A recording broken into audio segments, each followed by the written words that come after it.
Hi, welcome to Range & Country. I'm Peter, and today we have with us Chris from CDR Guns, who is the UK importer and distributor of AirMaks Air Rifles.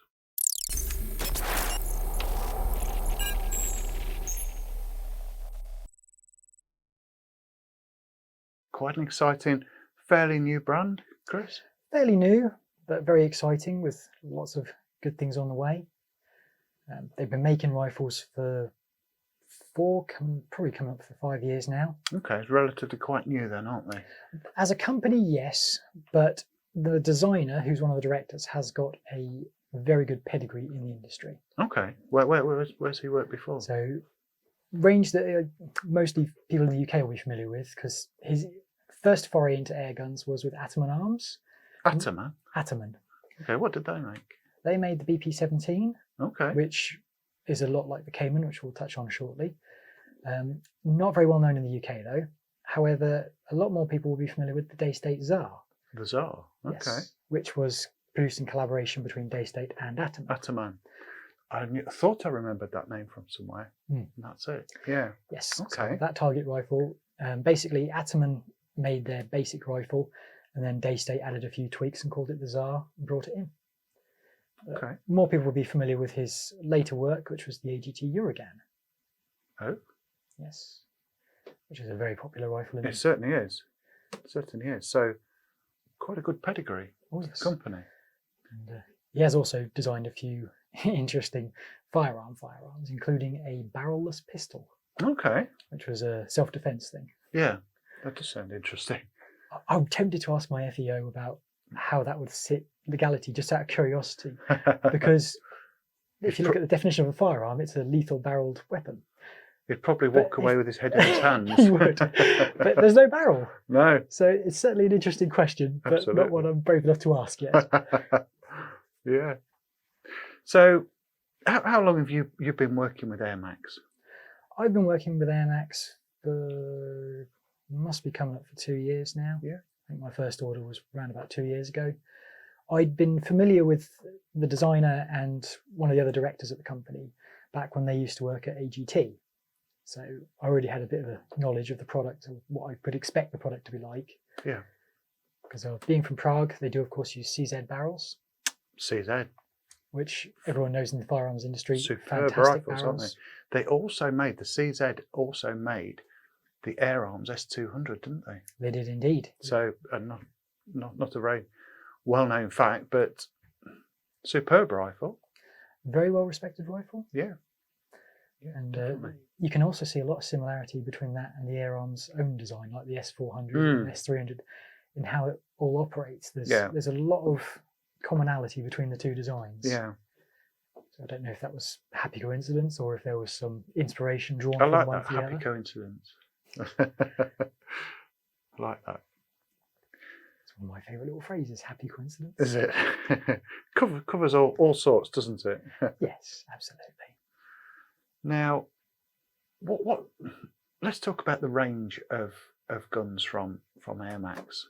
It's I know we've just recently had an open day down here at the range, and Constantine came over. That is this how you pronounce his name, isn't it? I believe so. He hasn't corrected me yet. Hasn't it? Constantine came over, and we had some guns down on the range for everybody to try. Yep. And they were. I don't think we had any negative comments. No, we had a lot of very positive feedback. We certainly did. And one of the things that we found at the open days is that a lot of people who don't traditionally like bullpup rifles come to look at the Catran, and then they try things like the Cayman or the Crate, and when they actually try them, they're turned around. Yeah. People take one look at the Cayman and they think, "Ooh, it's a bit Marmite on the looks," but the ergonomics are absolutely superb. Yeah. The weight just melts away as soon as it's in your shoulder, and it's such a stable platform that I've got my one set up as my squirrel gun. Yeah. Because it's just ideal for it. You often find that with the bullpups, don't you? I know the older Daystate Pulsar was a heavy old lump. Oh God, yes. Until you put it in your shoulder, and where's the weight gone? It's because it goes straight into your shoulder, and it's so close to the body that it actually adds to the stability. Yeah. Which is where bullpups are really great for sporting rifles. Absolutely. Off a table, they don't have that advantage anymore, and some people find that they're not as comfortable with it, Yeah. which is where things like the traditional sporter of the Catran tends to lead the pack in the target shooting fraternities. But for the hunters and the sporting shooters, and also I think possibly to some extent things like the HFT circuit, people are going to start to realise that there are a lot of benefits to the bullpup form factor. Okay. So I'm hoping to try and improve on that perception, because I think there's a lot of the old guard are sort of the big names in that circuit. Yeah. And we can shake it up. Yeah. I've got some exciting things coming, like FT style butt hooks are going to be available soon for the Catran and the crate. Okay. And I think that the crate combined with a proper FT hook would be a seriously capable bit of kit. Definitely. Now, we mentioned the crate because unfortunately it's absent today. It is due to high popularity. And we sold our last one over the weekend. So unfortunately, we do not have one here to display. So Factory can't get them out quick enough. no. Can't say higher than that, can you? we do apologise for that. Now, talking about that model, one thing that caught, I think everybody mentioned on the open day, you had one with sporting an orange stock, Yes. and everybody fell in love with that, didn't they? Oh god, yeah. So we it's do just have gorgeous. the stock here, so we will show that a little bit later when we go through the different accessories. But it was that was the most popular by far, wasn't it? That was everybody commented. It's eye-catching, and a lot of people were like, "Oh, I saw the photos," and then they see it in real life and they fall in love. Yeah. Everybody did that saw it. Yeah, for sure. Yeah, that chunky grip feels nice. Whether you've got small hands or big hands, it just works. Yeah. And I say that because I have got very small hands. It's good for fixing rifles. I can get into fiddly little places. Now, you talk about fixing rifles. So because you are the importer and distributor, what happens when you get your shipment over from Czech Republic? So because these are shipped through various countries to comply with international rules, they have to come over completely empty. So the first thing that I do is fill them up again. Okay. Because when rifles are shipped empty, there's a good chance that vibrations from transit will loosen things out of place. So you might get an O-ring that's jostled, and I don't want to ship it out empty to a shop and then find it's leaking. So the first thing I do, everything gets filled to 300 bar and leak tested. I also chronograph them to make sure that there are sub 12, because obviously we have quite strict rules here. Yeah. And also, as I say, when things aren't pressurized, they can jostle, they can move. So it's best just to add that little extra step just to make sure that everyone gets a good new gun day. Which is what we all want, isn't it? Absolutely. We all like a new toys, and nothing worse than getting a new toy and having an issue with it. So for a few minutes at a time on each rifle when they come into the country, it just makes life so much easier moving forward. Yeah, definitely. Now, you were talking on our open day, you were talking about a tune. Can you tell me more about the tune? Yes, the Catran C Eco Tune. The Eco Tune, that was it. Yes. So the Catran Compact model, which is the smaller version of this is the standard 400. The smaller brother, the carbine version. Originally, the shot count was not that good. It was a little bit air hungry. So I took a few months of my time and through trial and error developed a custom transfer port along with regulator and valve adjustments, and ended up with approximately double the original shot count. Wow. It just made it a more efficient way to deliver the product. And I then gave these findings to the factory, and they've agreed to implement it from factory soon. Wow. That's Obviously, when it comes to mass production, it takes time to implement changes like this. Yeah. But that is one of the great things about working with a company like AirMaks. Yeah. They take any feedback that I give them about, have you tried doing this? And sometimes I'll suggest things I've already tried. Yeah, we tried it, didn't work. Fair enough. If it's something they haven't tried, they'll try it. And if they replicate my results, then we'll get it. Because at the end of the day, if their products are better, everyone wins. Definitely. Customers get better product, they make better sales. Definitely. So they're a fantastic company to work with. They don't have that we know best attitude that a lot of other companies do. It struck me that you had a really good relationship with Constantine when you were both over here Oh yes, recently. we're good friends. Yeah. Which is a key component because he knows that his product is being looked after correctly. Yeah. And we both have the same customer-centric philosophy when it comes to after-sales care. That's good.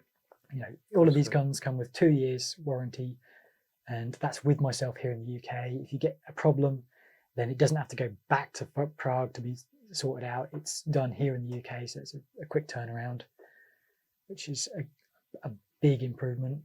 There are other companies that, for example, one I won't mention, but if you get a regulator issue, you've got to send the regulator to the factory. They've got to test it, confirm there was a fault, and then they will send you another one.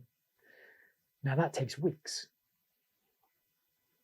With AirMaks, I've got some reg issues. Okay, how many do you need? Parts arrive. Sorted. That's what you want, isn't it? Yeah. It's more important for them to get happy customers. Yeah. Because that builds long-term relationships. Definitely. And we were talking about you doing the work on here. You've been in the industry many years, haven't you? Yes. And very well experienced and respected in the industry. So I've been working on all sorts for a long time. Yeah. But the AirMaks stuff is absolutely superb to work on. The quality of the machining is far superior to a lot of the. You can feel that. You can actually feel that as you're handling it.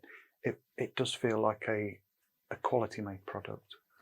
Yeah, I mean, one thing and touching on things like serviceability, the side plate here is an excellent example of that. I don't know if we can rotate this so that the camera can see it. Yeah, absolutely can. So earlier versions of this rifle, the side plate here used to be recessed into the side of the receiver. Okay. Which could be a little bit of a tricky one if you needed to open it for especially with a bit of oil in there. Yeah, you can sort of get a bit of a vacuum lock. Yeah. So if you needed to get in there because you were doing something like adjusting the trigger or changing the pellet probe for whatever reason because someone had been a little bit ham-fisted, that sort of thing, sometimes it was a bit tricky to get in there. They've now changed it from being an inset plate to being a resting plate on the top. I see that, yeah. That is just a serviceability improvement. Yeah. And it's little touches like that that they've brought out over the years just to make things a little bit better. As we were talking about earlier, the adjustment in the folding hinge. Yes, I like that. I saw that. And the future proofing. Absolutely. There's the amount of folding stocks are coming onto the market. There's quite a few coming on. And when they're locked out, there's a bit of wobble in them, and you think that's not brilliant for the price of it. That's not brilliant. But there's no wobble in this, and there is also a device in there, isn't there? A mechanism to take up any slack should that happen in the future. That's correct. If you get any wear on the hinge, which over the years there will be naturally, because metal on metal, it wears, doesn't it? There is a 2mm grub screw in there. All you do is back that off ever so slightly until it locks up hard against the receiver. So you've got a firm lockup even once things start to wear a bit. So you've got a long service life. Yeah, definitely. Now, we're talking about an anti-double load system. Do all the AirMaks have the anti-double load system? That is only on the Catran. Only on the Catran. Yeah, so on the Catran, there is a brass pin that pops forward when the hammer is cocked. Okay. And that interacts with the magazine rotor. Okay. And stops it from indexing. Okay. So it doesn't matter how many times you do the hammer cocking, as long as you don't pull the trigger to fire it, that magazine will not rotate again. So you shouldn't be able to get two up there. It is possible if you take the magazine out, let it index, and then put it back in. Yeah. It's not foolproof. There is no way of being 100% foolproof. You can bypass it if you do silly things. If you really, really try, you can. Yeah, if you try, you can get around it. Yeah. But generally, the same with any gun, you can do that. that. You can do the same with 100. You can do it with any gun. Absolutely, yeah. There isn't a system on the market I'm aware of that says, "Oh, there's a pellet in the barrel. I must not let another one in." That's right. Yeah. That'd be quite a fun one to try and invent, though. It would. Certainly would. I'm surprised that's not something from Staffordshire. The pellet sensing option. They've got everything else. Yeah, they could do. Yeah. Built-in chronos and whatnot. Tony, if you're watching, don't steal the idea. Take it to Chris. You get the royalties. You've got my number. So yeah, we've got an anti-double load system there. That's good. It was originally part of the crate system. Yeah. Unfortunately, it didn't work quite as designed. There was a fractional difference between the computer model and the actual physical product, which meant that every couple of mags you'd have one that didn't load nicely because it was being awkward. So because of that, AirMaks held their hands up and said, this isn't working properly. If you pop this bit out, you can take out the system just until we get a solution done. Okay. And they are working on it. Talking of magazines, I tell you what I noticed when I was actually shooting them on the open day, how robust and idiot-proof, do I say? Dare I? You can say it, but Yeah. I can tell you now, I've had people that have Oh, bought yeah. them since the open day saying, Wow. I keep not loading the last pellet. So that people can still load them more. But they're very robust. You haven't got a Perspex cover. No, there's none of this To crack, rotate to it break. and put one in backwards or any of that No. convoluted stuff. And they work superbly. They really did. Again, this is that's actually one of the things that they've changed recently. If you want to put that for the overhead camera, this aperture where you load the pellets has been reduced in size. I've just noticed that actually from the one that we were using on the range Yes. day. So originally it was approximately 2 pellets width. Yep. And they found that if you're doing upward pointing shot, for example, squirrel in a tree. I love that Okay. example, Yeah. pellet number 2 could potentially slip Drop out. backwards, and then it would cause problems for the follow-up shot because the pellet's not where it should be. Yeah. So they reduced it to a 1.5 aperture, which was pretty good. Unfortunately, people were still having the odd issue somehow. Don't quite know how. Seems to defy the laws of logic. It certainly does. Looking at that, the gap in there, yeah. Because that is now a single aperture. Yeah. They've reduced it again. Okay.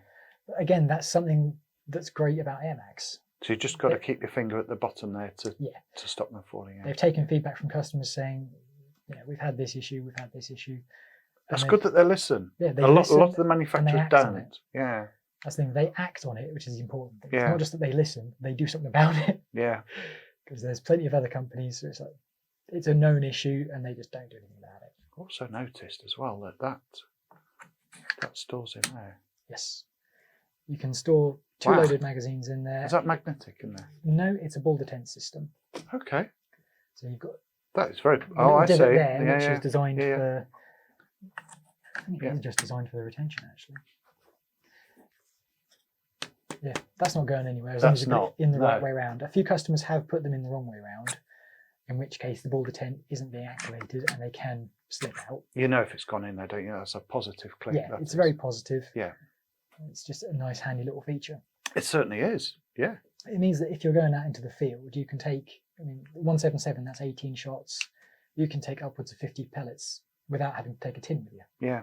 Because you can take 1 loaded one for the breach when you're ready, 2 in the stock, and you haven't got rattly tins on you, which is handy. Fantastic. And they're not going to end up in the undergrowth with that board detent in there No, it's that you're going to be searching for in the darkness when you're trying to go home, exactly. which people often do. They like to think things through. For example, when the stock is folded, it's not just flopping around loose. That's where the magnet is. Yeah.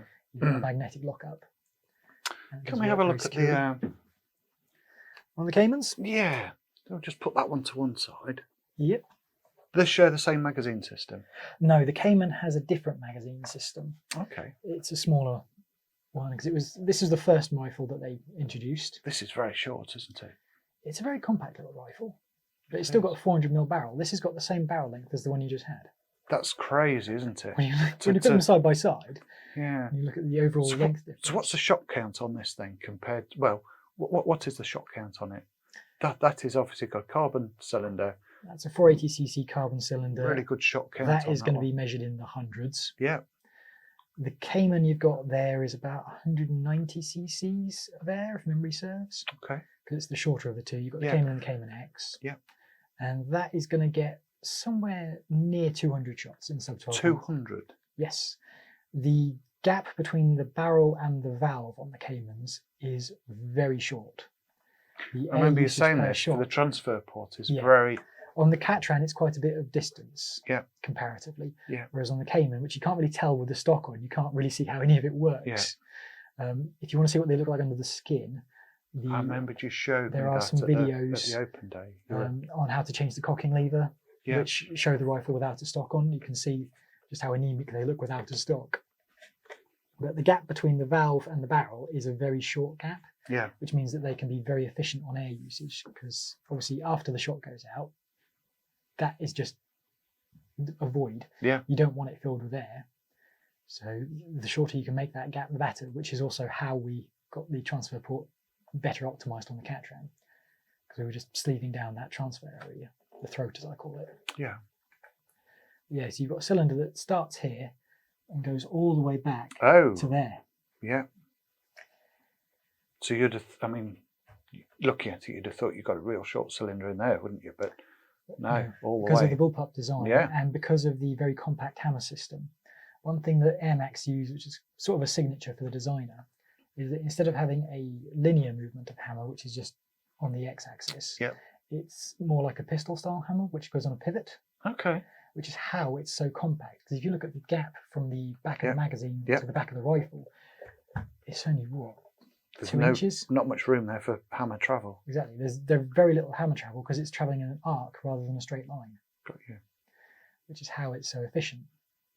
It also explains the style of the receiver on there, because the hammer pivot point is, you see at the bottom of the side plate. Yes. Yeah. And That again, pin there. that pin just there is how it pivots. So it's an arc of travel rather than the linear travel. Interesting. It's a very effective system, and it allows for an extremely compact rifle. Mm. I'm surprised that there aren't a few more out there following the same path, because it allows you, especially in the bullpup patterns, to have a very long barrel with not a lot else going on behind it, so you can have a really compact overall rifle. Now I'm just going to try one thing. That's common complaint with bullpup rifles. I see, it's a little one, isn't it? Yes, so that's 12 in 177, 10 in 2.2. It's cute, isn't it? It is cute. Sadly, they haven't made a single shot tray for it yet. Okay, so I'm just going to dry fire. Now, with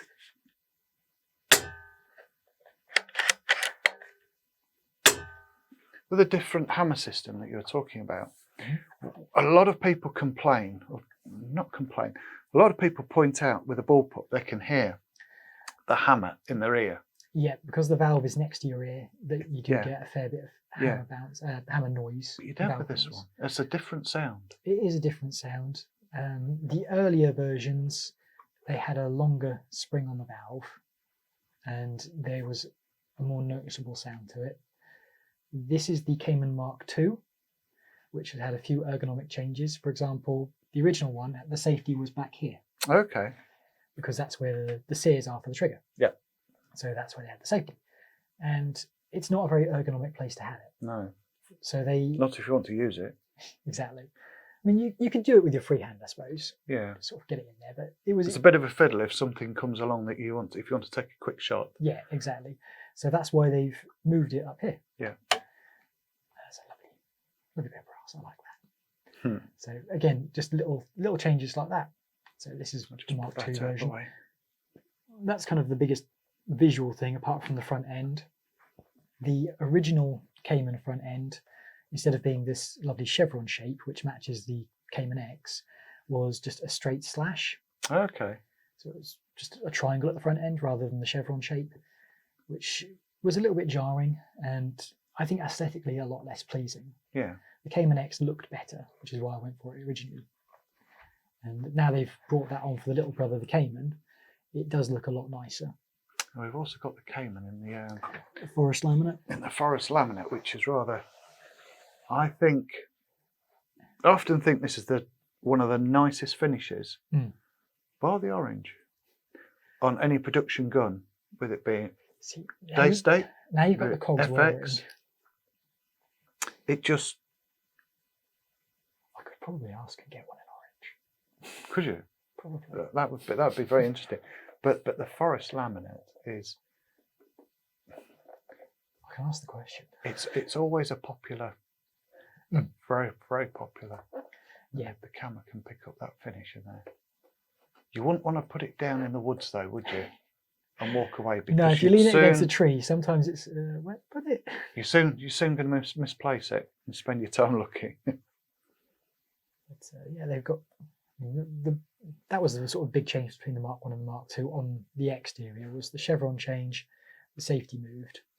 Most of the changes were actually made back here under the skin.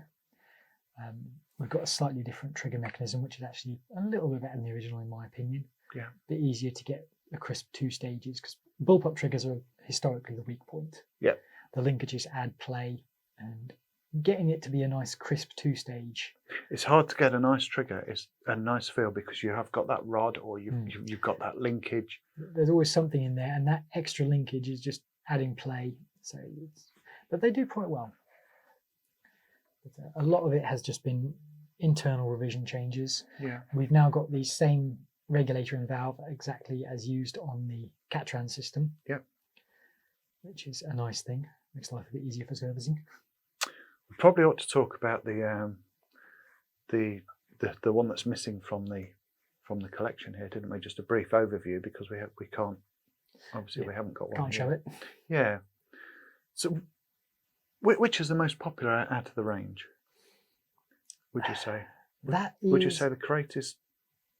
It's a tricky one. Sales-wise, the crate and Catran are probably about level pegging. Okay. Probably, yeah. With the Cayman being? The Cayman is a much slower seller here in the UK, which is a pity because it is such a superb shooting rifle. That would, I mean, you wouldn't need to worry about much of a case to carry that in, would you? No, no, the soft bag very short one. Yeah, yeah. And it's a brilliant little rucksack. That's a go in my rucksack for sure. Definitely. Unfortunately, because of the clamshell stock, 9 out of 10 people, it's too polarizing. Yeah. What we found is that at the shows, things like British Shooting Show, Northern Shooting Show, we get this off the display and sort of thrust it into them. It's like, go on, shoulder it. And then you can actually watch their eyes as they go from, the facial expression. That's quite nice, that. Yeah. Because they expect it to be heavy because it looks weighty, but actually it's among one of the lightest on the market. Not as light as the crate, I'll give it that. Yeah. But still very light compared to other things. I mean, if you put that up against, for example, a Galahad or a Defiant, you'd be like, oh, you could have one of those in each hand comparatively. Yeah, certainly could. They are much, much nicer to shoulder than those 2 rifles from a weight perspective. Again, with bullpups, the weight tends to disappear. But even just lugging it around in a rucksack, these are a lot lighter. So on the crate, what can we say about the crate? Because we haven't physically got one here. We can talk about it. We can a little brief overview and. So we've got the 400mm barrel size, which is the same barrel size as this, which is your standard crate. Yeah. And they are extremely popular with sporters. Okay. We get a lot of people using them in the field because you've got a good length of barrel, but still a very compact overall rifle. Yeah. They've got a very chunky shroud system, which is very effective at moderating noise. If you want to keep the size down, you can not use a 1/2 inch UNF at the end and just, in most scenarios, unless you're in somewhere that's got really built up walls, or, fence panels in a closed space, if you're out in the actual field with trees around you, you don't need a moderator because you can't be heard anyway. Yeah. Yeah. If you stick a 1/2 inch UNF on the end, I've got a 2.2 my guinea pig rifle, and I was playing about with it the other day, and I realised I could hear the pellet tearing through the air because it was evening time. It was still louder than the damn gun. Yeah. That guinea pig rifle being that it's one that you've played with rather than you shoot guinea pigs with it, obviously. Correct. Yes. Yeah. The crate probably for the sporters. The 400mm, the compact version, although it's not called the compact, it's just the standard, is by far the best seller. It's so lightweight because it's something like 2.3 kilos. It's stupid. You've got a massive shot count. The 300cc carbon bottle in 177 sub 12. I haven't done a shot count myself, but a few others have, and notably Russ Douglas up in Scotland. Okay. Yeah. He tested his one and he got 288 shots. That's a lot of shots. It is a lot of shots. Yeah. So that's a lot of vermin. It certainly is. That's one big sack you need at the end of the evening. It is.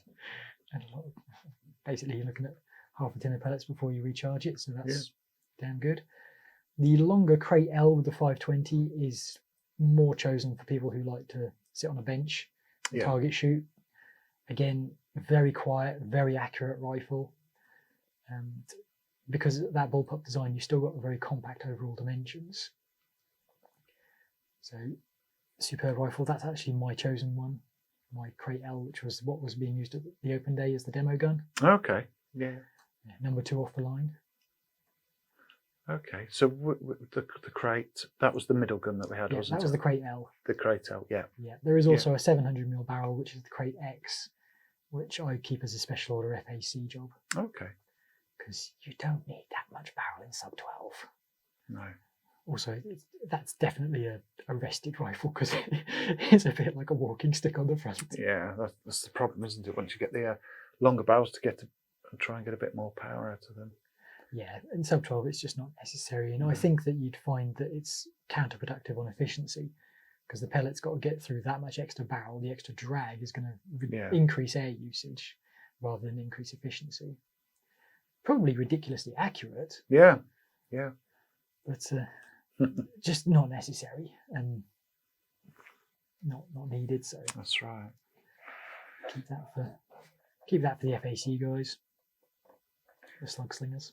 So even though we don't have a crate with us today, we do have some stocks, don't we? We brought some stocks. So we will. These are a lovely shiny new accessory. We'll just show them now.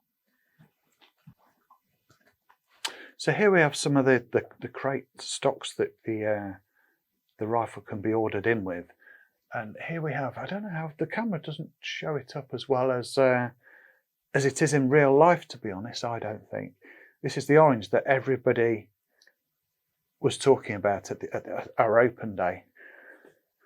But to be honest, I like all these three.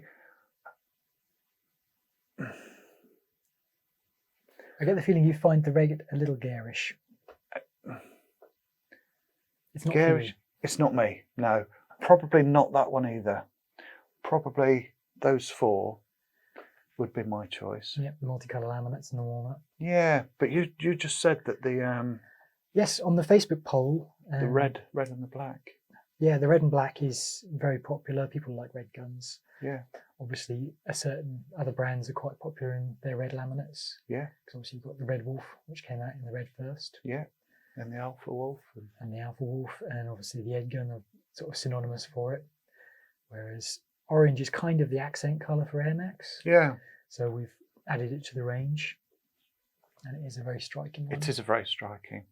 When it was on your display at our open day, that was that really took everybody's eyes. And, that chunky pistol grip on there feels just really nice in the hand. It's just a shame we haven't got a bit of metal hardware in the top there too. Yeah, I completely forgot. But we will in the future. We will make another video, and we will we'll bring you might as well bring a test of it. Might as well do a review on the crate. Yeah, absolutely. So yeah, so that's a pretty good overview of AirMaks and yourself, and bit of the range as well, minus the crate. Minus the absentee due to popularity. Yeah. Anything else we can add? I think that pretty much covers it. There is also the Catron SC, which has been added to the lineup, which is the pistol version. The pistol, yeah. Now we saw that at the open day, and the stock just pulls off, doesn't it? Yes, magnetic attachment, which is absolutely brilliant for certain scenarios. It's a little bit niche, because of being a pistol. It's only 6 foot-pounds. Yeah, but if you've got certain pest control scenarios, for example, if you've got a squirrel in a loft, you don't want 12 foot-pounds, because if you don't quite get the shot and you miss, you want to do a bit less damage. Yeah.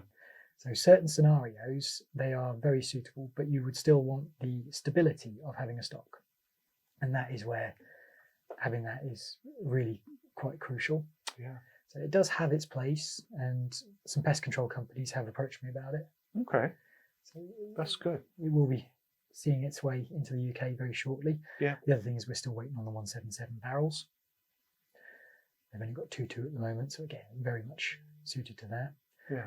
I suspect that there will be a dedicated pistol produced at some point, which won't be based off the Catran as a super carbine, as that's what the SC stands for. Yeah. But I don't know how long that'll be. Potentially next year, because so far AirMaks have put out a new rifle every year. Yeah. Which is pretty darn good going. It is, for sure. Because there are a lot of other companies that only bring out a rifle every few years. Yeah. But, definitely. Maxim's full of ideas. We've got some new accessories on the lineup. We've just had these come through.